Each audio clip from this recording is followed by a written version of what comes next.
এবার ওয়েলিংটনের ছবিটা আপনাদের দেখাবো। জুট মিলে আগুন দেখুন, দাউ দাউ করে জ্বলছে জুট মিলে। যে ছবি আপনাদের দেখাচ্ছে, একাধিক ইঞ্জিন ঘটনাস্থলে কাজ করছে। ওয়েলিংটন জুট মিলে আগুন, যেমনটা আমরা খবর পাচ্ছি, এবং জুট মিলের 100 ইউনিটে আগুন লেগেছে। সরাসরি চলে যাবো, রানা রয়েছে আমার সঙ্গে, রানার সঙ্গে কথা বলবো। রানা, ঠিক কি পরিস্থিতি এই মুহূর্তে? কটা ইঞ্জিন কাজ করছে, কিভাবে এই আগুন লাগলো?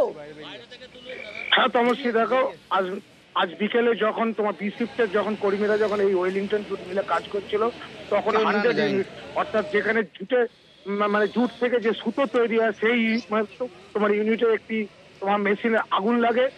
সেইখান থেকে আগুন কিন্তু যেহেতু জুট মানে দাহ্য পদার্থ, সেখান থেকে আগুন দ্রুত ছড়িয়ে পড়ে ওই ইঞ্জিনের সবকটি যে সমস্ত যে মেশিনগুলো আছে।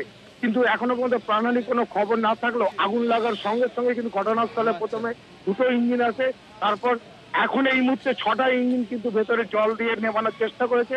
তবে প্রথম দিকে মানে দমকলের কর্মীরা কিন্তু জলের অভাবে কিন্তু বেগ পেতে হয়েছিল, কারণ পর্যাপ্ত পরিমাণে যে জুট মিলে জল রাখার কথা ছিল সেই জল কিন্তু তারা মানে পায়নি। ফলে আগুন কিন্তু অনেকটাই কিন্তু দাউ দাউ করে জ্বলেছে। ছবিতেই দেখতে পাচ্ছ যে একটা বড় দুর্ঘটনাতে কিন্তু রক্ষা পেল, যেহেতু এখনো পর্যন্ত কোনো প্রাণহানির খবর নেই। 6টা ইঞ্জিন কাজ করছে, আরো ইঞ্জিন নেওয়ার চেষ্টা হচ্ছে। তবে যেহেতু জুট মিল, যেহেতু জুট একটি দাহ্য পদার্থ, ফলে এই আগুন কিন্তু অত দ্রুত কিন্তু নেভানো সম্ভব নয়। ভেতরে কোনো সংবাদ মাধ্যমকে কিন্তু ঢুকতে দেওয়া হয়নি। তবে পুলিশ মানে শ্রীরামপুর থানা পুলিশ রয়েছে, সেখান থেকে তারা নিয়ন্ত্রণ করছে। দমকল বাহিনীও কতক্ষণ নিচ্ছে আছে। বেশ বেশ রানা, বেশ বেরিয়ে আছি